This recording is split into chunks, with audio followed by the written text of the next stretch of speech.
All right, let's get to our third game, which is a Monday night game. And well, I wonder if somebody at the Monday night scheduling office is going to lose their job over this one. Detroit Lions are heading out to Seattle. 0-3 Lions. Matter of fact, you have a pair of 2014 playoff teams here, and they're 1-5 total record. I mean, what the hell is going on with these teams? For the Lions, winless on the season, 1-7 against the spread on the road. All kinds of problems with Matt Stafford having the ribs banged up. The offensive line is struggling. They come off the game against Denver at home where they had plenty of chances to score and make it a game, and yet they didn't. He was sacked 4 times. They had 0 running game, too. So Harvard here is a long road trip to the worst place to play in the NFL. Would you be putting your wagering money on this Detroit team? Well, why not?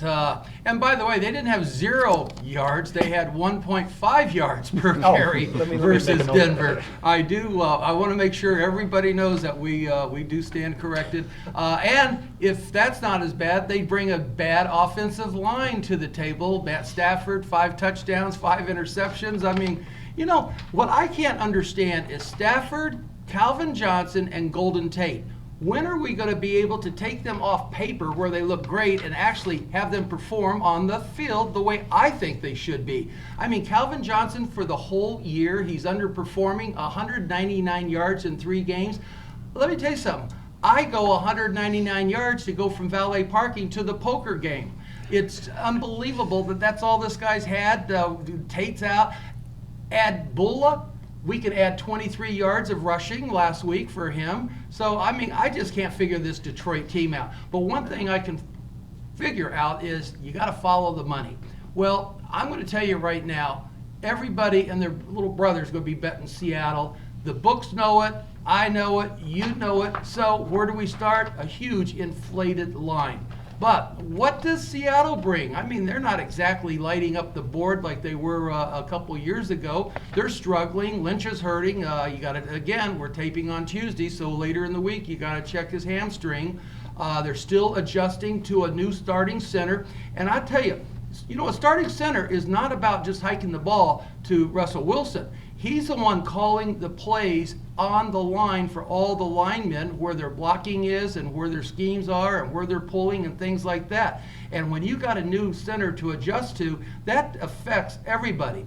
Wilson, he's only had 4 touchdowns versus 2 interceptions. They played horribly against Chicago. I mean, they would like to burn that tape of the first half. Jimmy Graham, he's very unhappy up there. I know he looked good last week. Maybe he'll start to crack a smile or something. He doesn't like it up there, other than the fact that he took the money and he thinks that that's the easiest way to find a win. But you know what? All those old players up there that kind of a cliquish from the past, they don't like Jimmy Graham. So what we're going to do is whoever punts the fewest times this week is going to cover this spread. So I think Seattle's probably going to punt the fewest times, but man, that inflated line, I'm going to take the 8 points, and I'm going to trust that Stafford with the flak jacket, Calvin Johnson, come on in and do your thing. Golden Tate, catch a couple, put some effort into it. Don't go to 0-4. Nobody goes to 0-4 when you got the talent that you guys got in Detroit. Let's put up a fight and take the 8 points. You can even get to 10 because you're right about following the money. 8, 9, and I've seen some 10s out there. Oh, and it's only Tuesday. It's already up to 10. Well, there you go. I knew the money was going to just crash on Seattle, so there you go. We'll give you some extra points here. Yeah, 80% of the early money has come in here in Seattle, and they've been incredible at home. 27-2 straight up. 20-9 against the spread at home. They come up their first win over the banged up Bears, 26-0. They allowed just 146 total yards. It certainly looks like 2004 the way the defense played. However, there are some cracks in the armor potentially here. Russell Wilson was again sacked a lot of times, 4 times against Detroit. And Marshawn Lynch, he left in the first half with a hamstring injury. So, Zach, you got a Seattle team that's 38-17-1 against the NFC.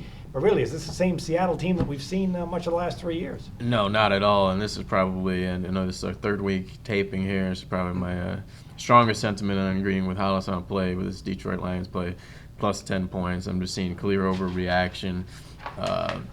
Seattle team that was 0-2. They covered a 16.5-point spread this past weekend to go to 1-2. Lions loses a 3-point dog when People thought that the Lions were going to win that game, and of course you're going to get this 10-point line with Seattle in prime time. But let's look at the facts. Seattle's not been the same offensively or defensively. Defense got tore up by Nick Foles week 1. Week 2 they lost again, and it's just not the same team. Offensively, Russ Wilson, he's still improvising a little bit, but he's getting sacked. The run game, you got Marshawn Lynch hurt. Thomas Rawls, a rookie from Central Michigan, stepped up last week, but you can see Marshawn Lynch on the sideline giving those sarcastic type expressions. Jimmy Grant came out in the media, says he's not happy. You got a perennial Pro Bowler not getting touches. And I think Detroit, they did some good things against Denver. I know I gave out Denver. Probably shouldn't have covered that game. You had that flag on the field goal. Just a couple of little things that changed that game and tilted it towards Denver's side. But for the most part, Detroit was in that game. They had chances to win it. Defense improved. And offensively, I think Matt Stafford showed enough that they'll open things up against the Seattle defense with Calvin Johnson, with their playmakers, Eric Ebron at tight end. They've got the personnel to get the job done. And just look back at some of these point spreads when Detroit's been a big underdog against Dallas in the playoffs last year. Similar spots. I think they can bounce back here. In 10 points, it's just way, way too much. I'm not seeing enough from Russ Wilson or that offense to back them here. And honestly, I think both of these teams had lucky covers. Detroit was unfortunate, and Seattle got a lucky cover against the Chicago Bears just due to the fact that Jimmy Clausen played like he was just handing the football off. They didn't throw the ball at all. Very, very vanilla style. So I think Detroit has the buyback here. I'll definitely get that 10.5 today. Well, the Detroit Lions are going to have big fans of the sportsbook operators because that's who they're going to want to see winning that game, or at least covering the game on Monday night.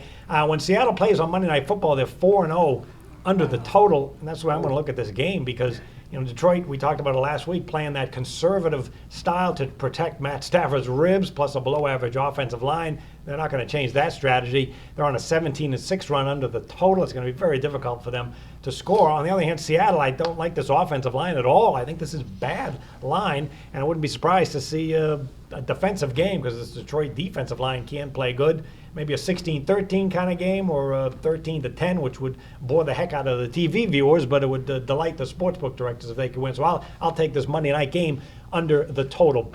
All right, let's tell everybody how they can get some best bets. Plus Harvard, you're going to have another one of those 10-star plays this weekend. Actually, I'm going to have 2 of them. You know what?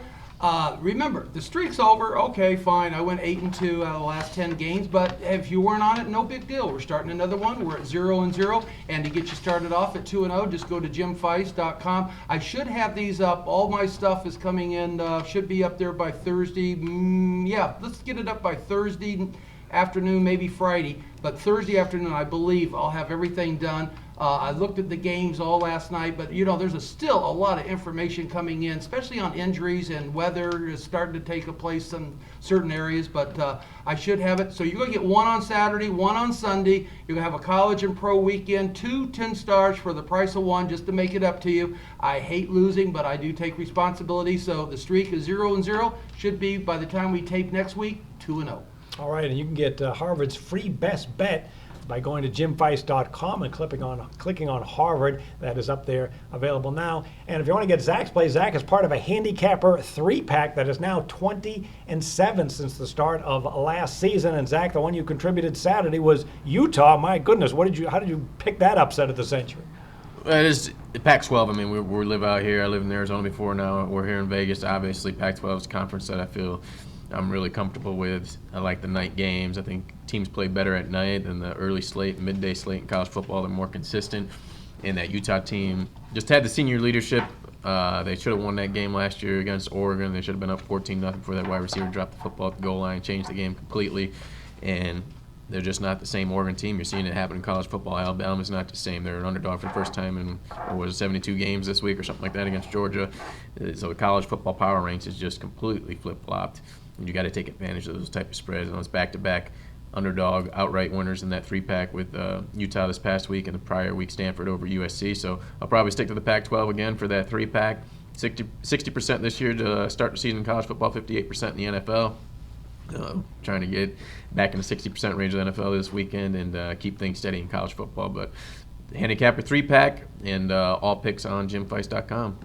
All right, and if you want to get Jim's non-conference game of the year going, it's an NFL game on Sunday. Jim is 3-1 with these plays. These games of the year releases 75%. It's $99 online at jimfeist.com. But if you want to get that play for a special $19 with a bonus high roller going tonight, just call 1-855-846-7426.